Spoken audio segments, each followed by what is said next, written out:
Kelha Zerzevanê li Tirkiyeyê bû ciyê serdana geştyaran ya yekem. Bajarê Amed li cîhanê bi ciyên xwe yên dîrokî bi navû denge. Bi taybet jî bi sûrên xwe ve. Lê îsal geştyarên biyanî û mihellî herî zêde Kelha Zerzevanê ziyaret kirin. Li gorî kampanyayên geştyaran di nava salekî de 400,000 geştyar serdana Kelhê kirine. Diyarbakır'da birçok zenginiz. Diyarbakır bajarekî zor derîne gelek cihên wê yên dîrokî hene li vir gelek şaristaniyan şûnmayên xwe li dûvxwe hiştine. Ji wan yek jî Kelha Zerzevanê ye.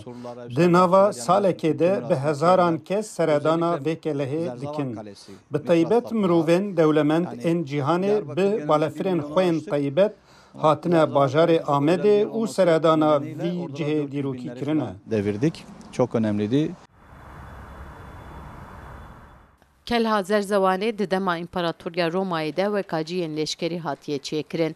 Arkeolog amacê pê dikin ku Kelha Zerzevanê bi ciyên xwe yên baweriyê, dêr û bi perestgeha Mîtrayê jî bala geştyarên biyanîyan dikişîne.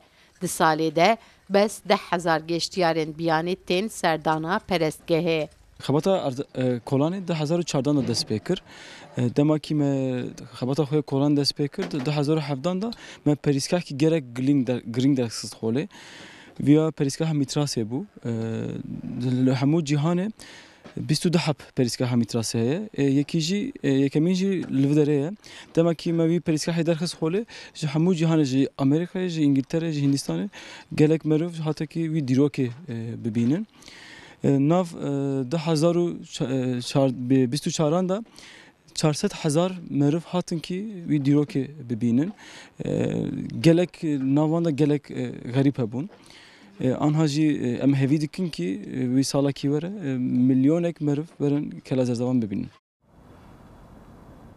Kelha Zerzevanê weka Sûra Amedê di lîsteya miradên cîhanê a UNESCOyê de ciyê xwe digire.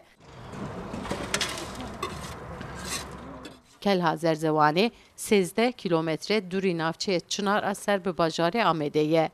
Sevda Kaplan, Kurdistan TV, Amed. Tamamını açığa çıkartarak burada bir çatı projesi oluşturmak.